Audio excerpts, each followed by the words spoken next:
2015 has ended, and as we reflect on the good, the bad, and the disappointing games, we look forward to another year filled with surprises.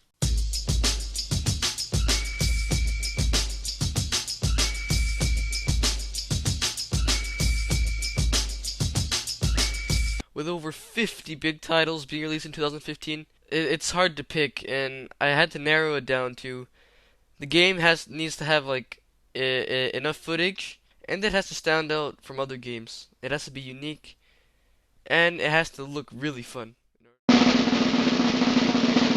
Mirror's Edge Catalyst. After being delayed many times, and even a rumor about it being cancelled, EA has finally guaranteed us a release date in May for Mirror's Edge Catalyst, a sequel to the popular game Mirror's Edge. The excellent free-running, parkour, and combat system is back.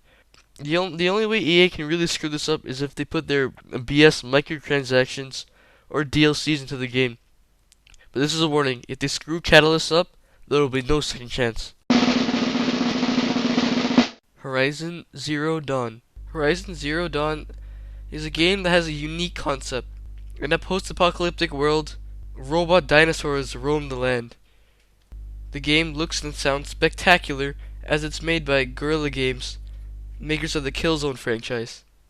The AI also, despite being robots, behave like dinosaurs, and the game itself looks fast-paced, intense, thoughtful, and just downright fun.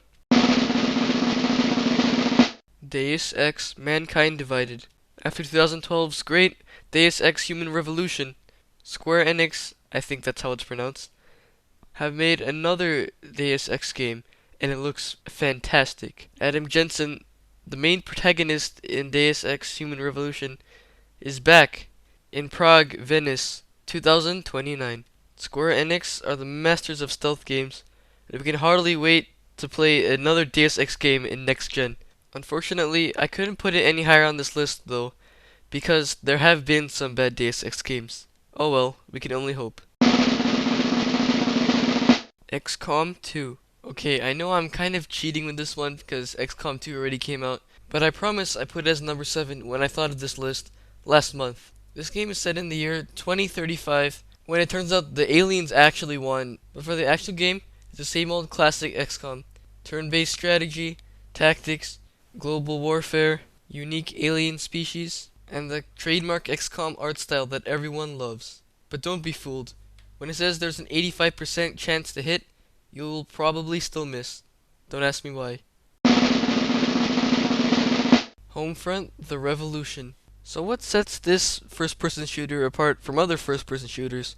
Probably not the story, as North Korea invades America, like that'll ever happen. But instead, Homefront The Revolution focuses on unique weapon customization, a big open world, and most of all, advanced guerrilla warfare and tactics. The idea is to fight prepared and not go out all guns blazing like typical Americans. You play as regular people who have to fight.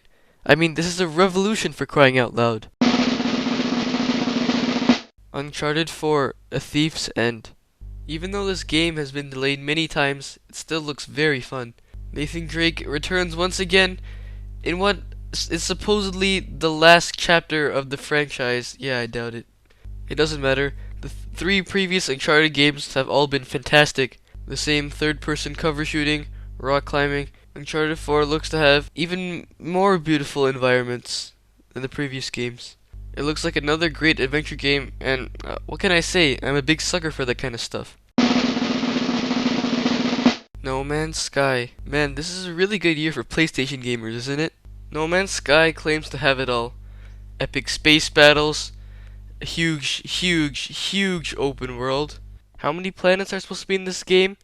18 quintillion? I have a hard time believing that. The multiplayer also looks fantastic, as it's being an MMO. You can team up with people, or you can shoot them down. Also, if you're the first person to find something, whether it be a species of a plant, or an animal, or even an entire planet, you get naming rights. But despite all this fun stuff, I still have a slight feeling that this game might bomb. If it does, don't say I didn't tell you so. Trackmania Turbo. The original Trackmania is undoubtedly one of the best racing games of all time, and ever since, fans have awaited for a sequel. This year's Trackmania Turbo looks great and sounds great, but that's not what we're most excited for. We can't wait to build tracks in next gen, especially with new environments, new cars, new everything basically. We can overlook the fact that Ubisoft is in charge of it. Well, for now at least. Tom Clancy's The Division. The Division is a post-apocalyptic third-person shooter set in the ruined streets of Manhattan. The Division not only has amazing graphics and sound, but it also has Tom Clancy's trademark tactics, gadgets, but despite from being a multiplayer open-world game, it also focuses on an emotional storyline. And yeah, I know it was delayed, but it still looks like another excellent game to add to the Tom Clancy franchise. The only issue I think is that you need a lot of friends to play this game with, and I'm kind of short on those at the moment. Far Cry Primal. My number one spot goes to a game that has probably the most original idea out of all 2016 games. I promise that I haven't read any reviews of this game. I've only seen gameplay. Okay? This time, instead of just changing the date a little bit and moving to a different area like the normal Far Cry games, we're instead traveling to 10,000 BC. The game looks gorgeous, and Ubisoft clearly nailed the setting and atmosphere this time. Of course, it's still a Far Cry game at the core. It's more of a survival game than a first-person shooter, and Far Cry Primal goes back to when humans were not on top of the food chain. Do you guys agree with my list? I know I missed a lot of games, because there are only 10 spots available, sorry. But if I missed any that you think should be on here, then be sure to leave a comment down below. Otherwise, I hope you enjoyed this video, and I'll see you all later.